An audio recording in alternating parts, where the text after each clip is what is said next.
మంత్రి కేటీఆర్ మాట్లాడుతున్నారు. ఇప్పుడు లైవ్ చూద్దాం. इससे शायद 15-20 दिन पहले एक मीटिंग हुई थी जिसमें आपके मन में इतने शंकाएं थे, इतने डाउट्स थे कि क्या होगा हैदराबाद में, कैसे रहेंगे ये पार्टी जो है, फिर एजिटेशन चलाई इतने दिन, अब क्या करेंगे, अब गवर्नमेंट दे दिए इनको, अब क्या करेंगे। आपके मन में बहुत सारे डाउट थे। एक काम करता हूं, अगर मेरा चेहरा याद नहीं है तो ये भी निकाल के फिर बता देता हूं। वैसे मेरे अपोनेंट तो कह रहे हैं कि हर जगह हमारे ही चेहरे लगे हैं, उससे भी तकलीफ हो रही है उनको। क्या करें, एक सेकंड ना प्लीज। मास्क परेशान कर रही है।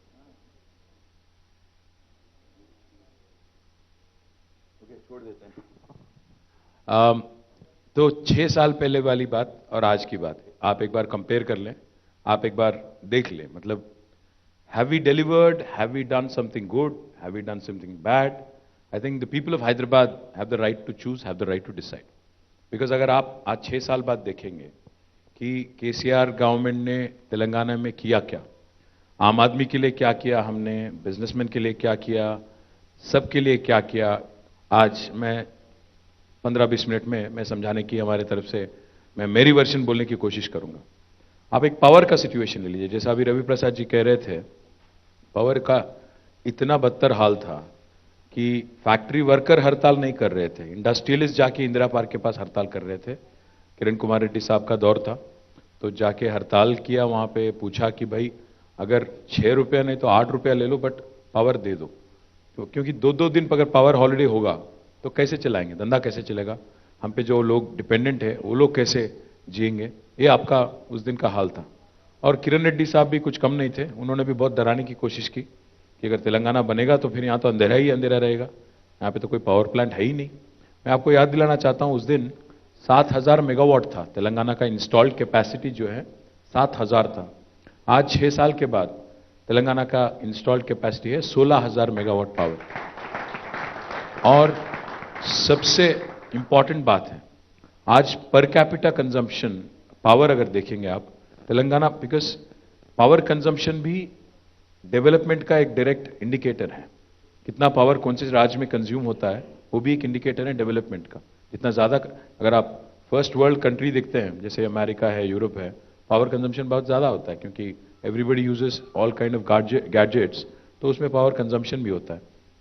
आज तेलंगाना पूरा देश में 29 स्टेट्स हैं, अब कश्मीर निकाल दिए तो 28 है, 28 स्टेट्स में highest per capita consumption of power is currently in Telangana. So that also is an indicator of how well we have grown in the last 6 years.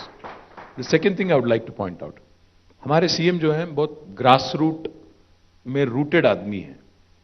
वो वैसे तो समझते हैं टेक्नोलॉजी का क्या शक्ति है, टेक्नोलॉजी क्या क्या कर सकती है और टेक्नोलॉजी से कैसे आम आदमी को फायदा पहुंचे, ये सब जानते हैं।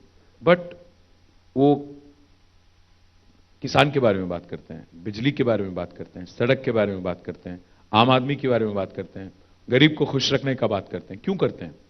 वेलफेयर के बारे में क्यों केसीआर साहब बात करते हैं? वेलफेयर इसलिए बहुत अहम है हमारे राज्य में और हमारे देश में खासकर।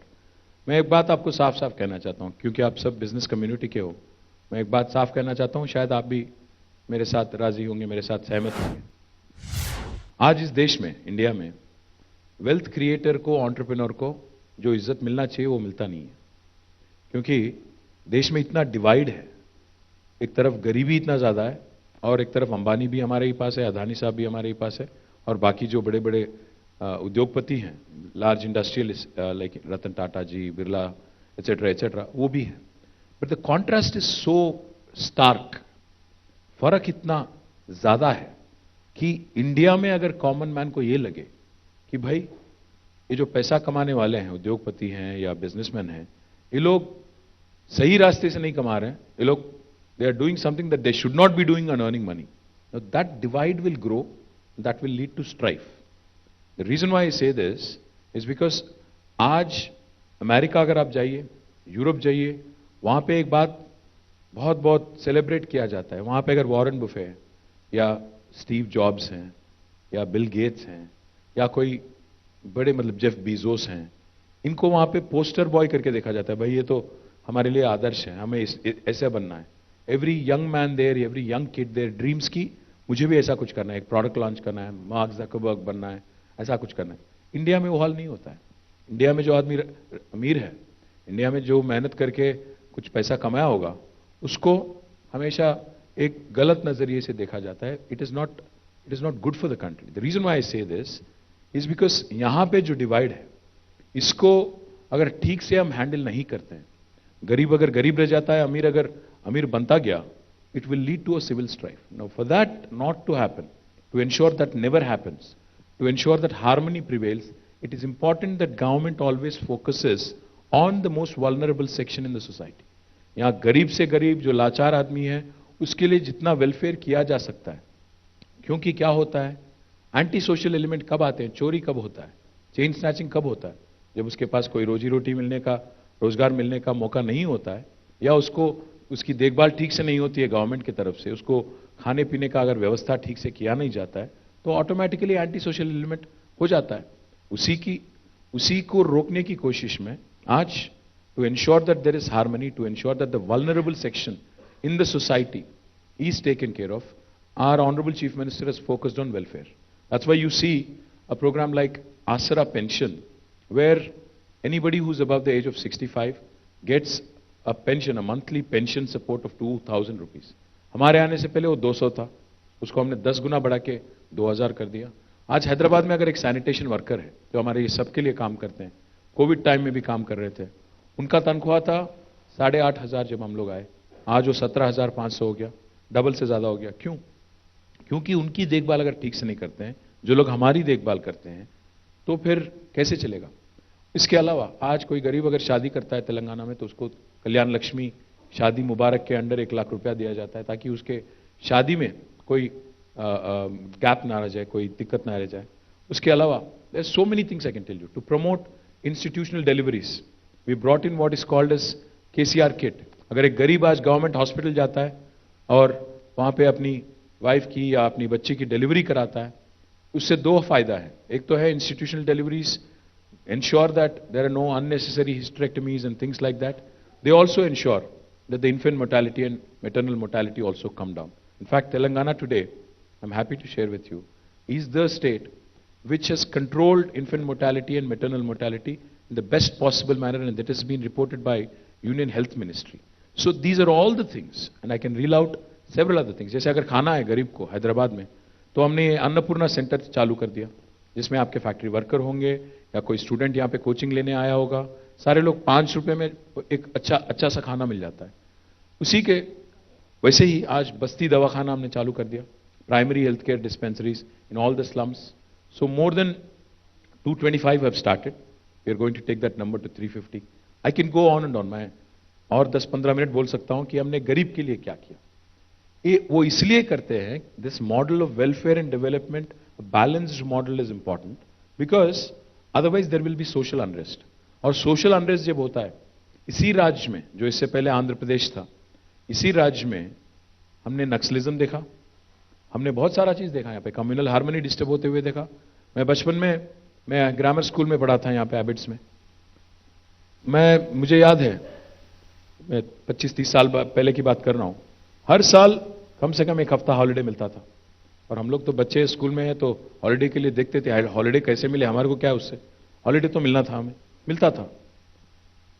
That affected not only schools and colleges and institutions, that affects business, that affects your way of life, that affects everybody. क्योंकि एक बार हार्मनी डिस्टर्ब हो जाए, एक बार सोशल हार्मनी, पीस अगर डिस्टर्ब हो जाए, उससे जरूर नुकसान हर किसी का होता है, पूरा सिटी का होता है। आज तेलंगाना काफी सारे इंडिकेटर्स में आगे बढ़ रही है। पीने की पानी जो थी, थोड़ा दिक्कत था, प्रॉब्लम था, 90-95% प्रॉब्लम हमने सॉल्व कर लिया।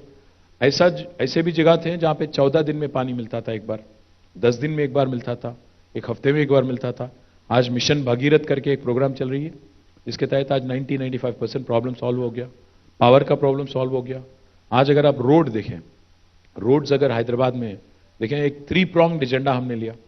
नए रोड और नए फ्लाईओवर जो हैं, SRDP के अंडर अगर आप हैदराबाद में, नए हैदराबाद कहीं भी जाएंगे, LB नगर चलें आप, कुकटपल्ली चलें, बालानगर जाइए, उप्पल जाइए, गच्चीबौली जाइए, हर जगह आज आप वीएसटी जाइए, इंदिरा पार्क जाइए, हर जगह आज आपको नए नए फ्लाईओवर बनते हुए या बनाए हुए आपको दिखेंगे, अंडरपास दिखेंगे, ब्रिजेस दिखेंगे, सारी चीज दिखेंगे। एक तो एसआरडीपी एक तरफ, दूसरे तरफ हमने 136 हमने नए लिंक रोड का भी प्लान किया, उसमें से 22 तक चालू हो गए, शुरू हो गए, और जो मेन रोड होते हैं उसको डीकंजेस्ट करने के लिए लिंक रोड हम लोग बना रहे हैं। 136 का प्लान है, इसको 3000 करोड़ लगेगा, बट वो भी फेजेस में चल रहा है। और तीसरी बात, सबसे अहम बात, जो एग्जिस्टिंग रोड है इसको भी बंदोबस्त रखने के लिए, इसको भी ठीक ठाक रखने के लिए, देखभाल ठीक करने के लिए, उसका एक हमने कॉम्प्रिहेंसिव रोड मेंटेनेंस प्रोग्राम करके लिया, जिसमें हमने 710 किलोमीटर का जो मेन रोड है हैदराबाद में, 4 लेन और अबव, जैसे अभी असेंबली से लेकर अभी कुकटपल्ली तक, एलबी नगर तक जो मेन रोड है, या अमीरपेट में जो मेन रोड है, इसको हमने सीआरएमपी के अंडर लिया। इसमें हमने 6 पैकेज कर दिया, 6 हिस्सों में बांटा इसको, और एजेंसीज को दे दिया, कॉन्ट्रैक्टर्स को बोला कि भाई आप रोड डालो, 5 साल आप ही को मेंटेन करना है, गड्ढा भी पड़े तो फिर आप ही को भरना है, गवर्नमेंट पैसा नहीं देगी, जीएचएमसी पैसा नहीं देगी। उसमें आधा काम हुआ है, आधा बाकी है, बट मैं वादा करता हूं आपसे, एक नया एक्सपेरिमेंट है ये, बट मेरे हिसाब से तो ये पक्का सफल होगा, और मेरे हिसाब से हैदराबाद में रोड बेटर होंगे। बट एक केविएट है, वो ये है कि हैदराबाद में अगर रोड हमेशा ठीक से बंदोबस्त रहना है, विदाउट गड्ढा and all, what do we do? पानी और बीटी, डांबर जो होता है, दोनों दुश्मन है एक दूसरे के। पानी अगर रुक जाता है रोड पे तो रोड जरूर खराब होगा। तो सबसे अहम बात है हैदराबाद की ड्रेनेज और सीवरेज सिस्टम को पूरी तरह से इंप्रूव करने का, क्योंकि कोर सिटी जो हैदराबाद है, एमसीएच, पुरानी एमसीएच जो है, पुरानी एमसीएच में आज 2 सेंटीमीटर से ज्यादा पानी हम लोग ले नहीं पाते। 2 सेंटीमीटर पर घंटा नहीं, 2 सेंटीमीटर पूरे दिन में। उससे ज्यादा बारिश अगर होता है ना तो फिर फ्लडिंग हो जाएगा, फिर वाटर लॉगिंग हो जाएगा। हमारी उतनी पुरानी सीवरेज सिस्टम है। और जो पेरिफेरल एरियाज है, जैसे शेरलिंगमपल्ली, कुकटपल्ली, आपका राजेंद्र नगर और उपल, मलकाजगिरी, कुतबुलापुर, ये सारे जगह अंडरग्राउंड ड्रेनेज है ही नहीं। तो हमने पिछले 4-5 सालों में हमने 4-5 प्रायोरिटीज हमने रखा था। एक तो पावर थी, वाटर सप्लाई था, रोड्स था, सैनिटेशन था, इसमें हमने कुछ इंप्रूवमेंट किया। और बस्ती दवाखाना हमने चालू किया। आज अगर आप देखेंगे एलईडी लाइट्स, 4,70,000 एलईडी लाइट हमने लगाया। और सिक्योरिटी के लिए आज 5 लाख सीसी कैमरास यहां पे हैदराबाद में है। पूरा इंडिया में आज जितने सीसी कैमरास हैं उसमें से 65% हैदराबाद में है। वो इसलिए हमने किया कि यहां पे सेफ्टी, लॉ एंड ऑर्डर सबसे अहम है।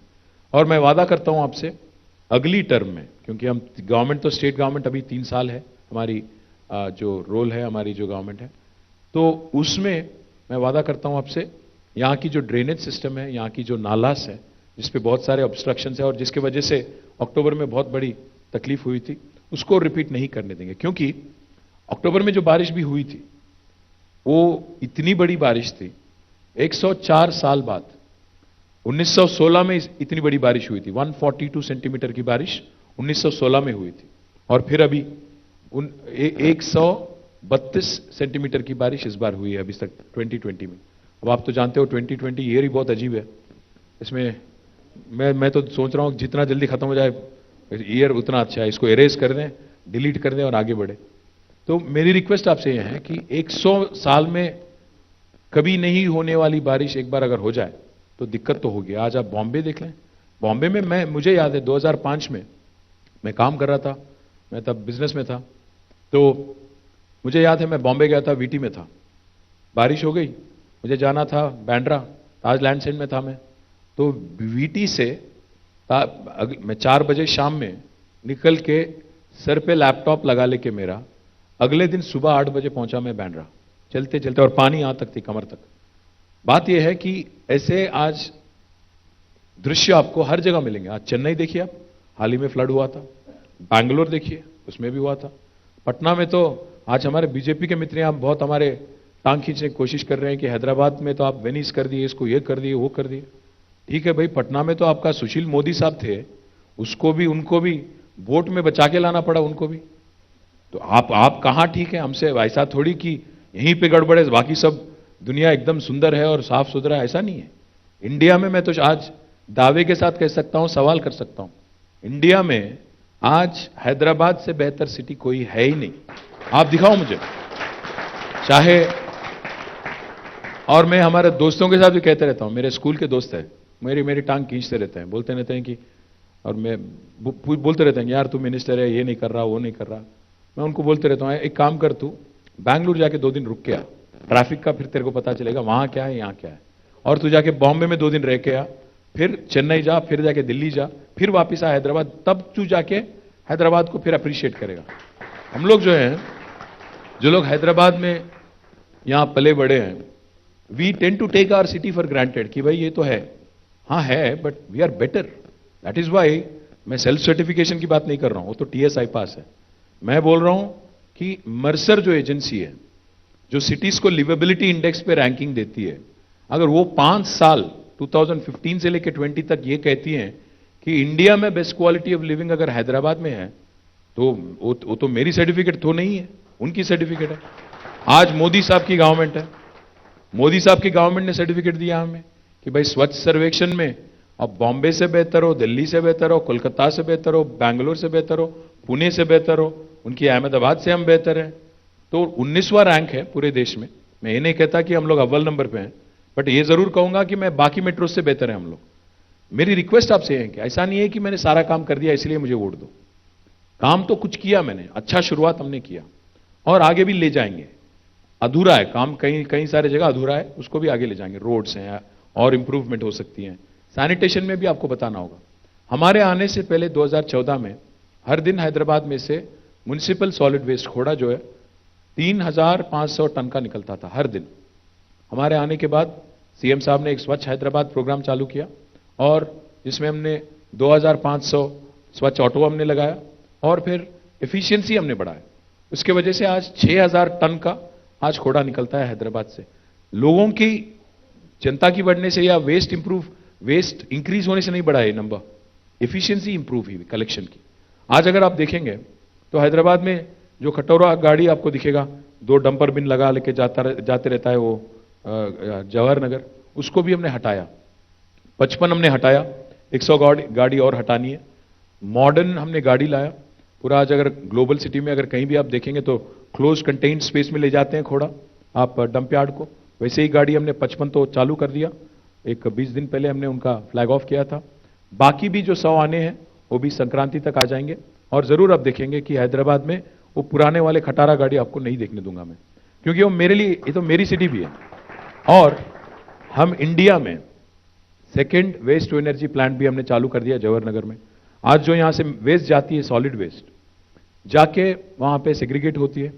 वेट वेस्ट जो है जिससे हम लोग आज यूरिया और अपना मैन्यूर बनाते हैं, जिसको फिर फार्मर को देते हैं। और जो वेट ड्राई वेस्ट है उसको हम लोग जला के इंसिनरेट करके एनर्जी उससे हम लोग आज कन्वर्ट करते हैं। 20 मेगावाट वाला प्लांट चालू हो चुका है, रामकी वहां पे चालू कर दी है जवाहर नगर में, और 28 मेगावाट का हमने उसका फाउंडेशन भी हमने कर दिया। इसके अलावा जवाहर नगर के अलावा 2 और डंप यार्ड का भी जगह ले लिया हमने, प्यारेनगर में और लकडारम में।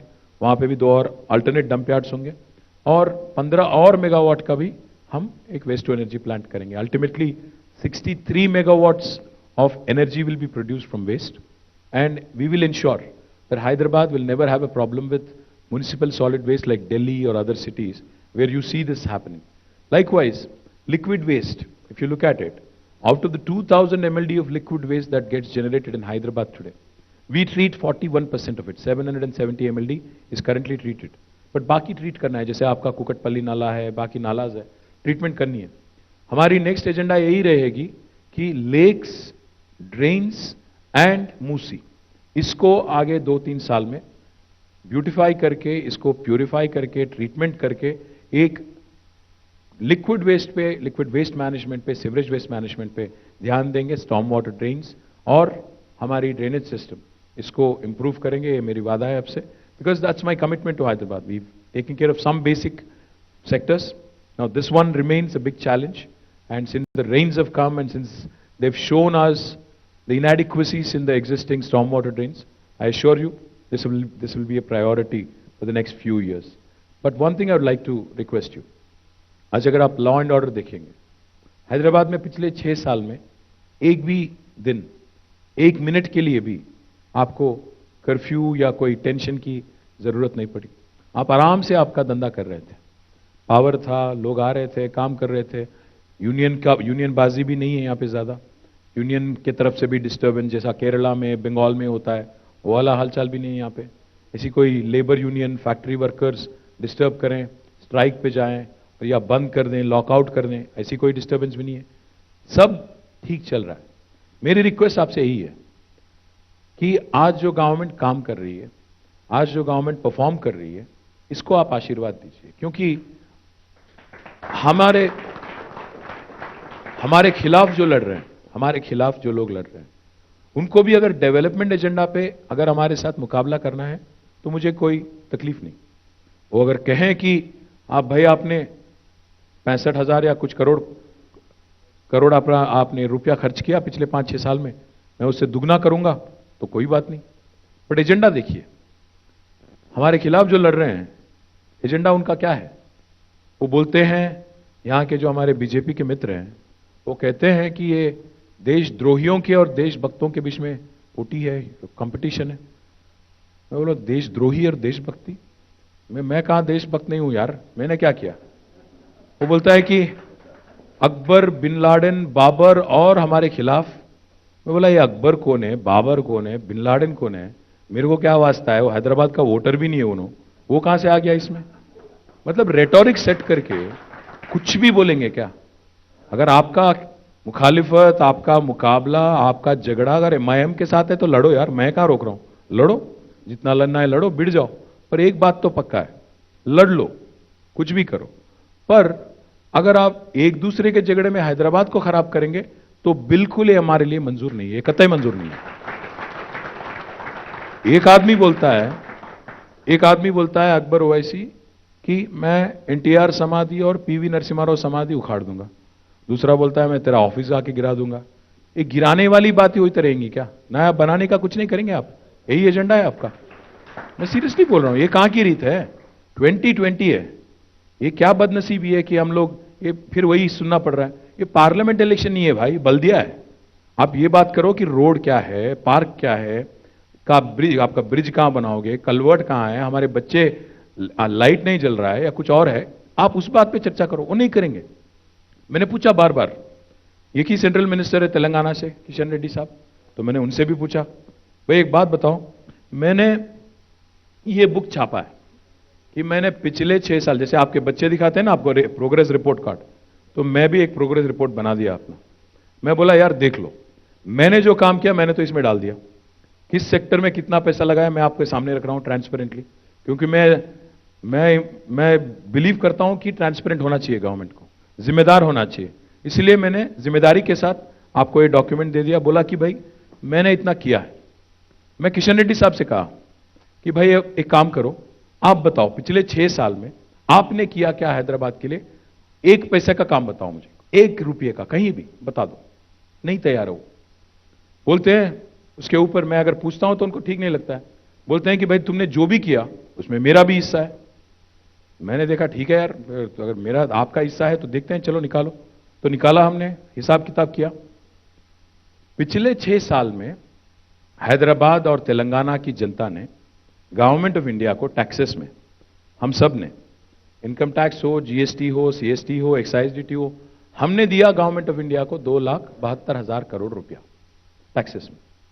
और गवर्नमेंट ऑफ इंडिया क्योंकि फेडरल रिपब्लिक है, हर राज्य को वो लोग भी पैसा देना है, उनको कॉन्स्टिट्यूशनली देना पड़ता है। फाइनेंस कमीशन बोलती है कि दो, तो देना पड़ता है। उन्होंने दिया 1,40,000 करोड़ पिछले 6 साल में। दिया हमने 2,72,000 करोड़, वापिस आया 1,40,000 करोड़। अब हमारे अमित शाह साहब आते हैं यहां पे, बोलते हैं कि हमने तेलंगाना को 1,00,000 करोड़ दिया। मैं बोलता हूं यार ये कहां की रीत है? मैंने दिया रुपया, आप दिए 58, फिर आके बोलते हैं कि मैंने तुमको ज्यादा कुछ दे दिया। ये कहां की रीत है? अगर आप मेरे से 2,72,000 लेके अगर आप उसके ऊपर 1,00,000 देते तो मैं बोलता हां अमित शाह साहब सही बोल रहे हैं, आप ठीक बोल रहे हैं, आपने कुछ किया। ये कहां की रीत है? कि गलत है ना ये तो। और दूसरी बात, मैं जानता हूं, मैं ये नहीं मांग रहा हूं कि मैं अगर 2,72,000 देता हूं आपको तो मुझे वापस 2,72,000 दो। मैं इतना बेवकूफ नहीं हूं। I am a proud Indian. I know government of India has to take care of borders, defence, security forces, मैं जानता हूं, I am a fully aware individual, I am a proud Indian. Point I am trying to make is, आप सच सच बोलो. हैदराबाद आ रहे हो आप, हैदराबाद अगर आओगे तो आप सच सच बोलो कि आपने क्या किया. ऐसा न को पोज मारो कि यहां के आके नहीं नहीं नहीं हम आपको जो देना था उससे ज्यादा दे दिए, मेहरबानी कर दिया आपके ऊपर, ये न को बोलो. अगर लेन देन की बात होती है तो हमने आपको दिया, आपने कहां दिया हमें. आज हमारा पैसा अगर आपके बीमारू राज्यों में खर्च हो रहा है तो वो हमारा तेलंगाना जनता का पैसा है. आज अगर 1,30,000 करोड़ जो घाटा हमें पड़ा, आप खर्च कर रहे हो नॉर्थ ईस्ट में, कश्मीर में, करो, कोई बात नहीं, कोई दिक्कत नहीं. बट यहां पे आके फिर पोज मारना कि हमने कुछ दे दिया आपको, ये गलत है. मेरी एतराज इस बात से है. मुझे कोई दिक्कत नहीं कि गवर्नमेंट ऑफ इंडिया खर्च कर रही है. मैं जानता हूं जैसे हैदराबाद में अगर आज पैसा यहां से मिलता है राज्य सरकार को तो पूरा का पूरा पैसा हैदराबाद में थोड़ी लगाएंगे. पिछड़ा जो इलाका है, डिस्ट्रिक्ट है, हम भी वहीं पे लगाते हैं. बट अगर मैं जाके बोलूंगा पिछड़ा इलाका कोई जिला है, मेरा सिलसिला है, वहां जाके बोलूंगा कि भाई मैंने तुम्हें इतना दे दिया, हैदराबाद में आके बोलूं कि इतना दे दिया, ये गलत है. ये जो लेने वाले देने वाले है. मेरी रिक्वेस्ट आपसे ये है, आप एक बार सोचें. अगर आज आप मुझसे कहें कि आपने किया क्या 6 सालों में, मैं आपको ये बुक दिखा दूंगा, बोलूंगा कि भाई मैंने ये सब कुछ किया. मैंने मेट्रो चालू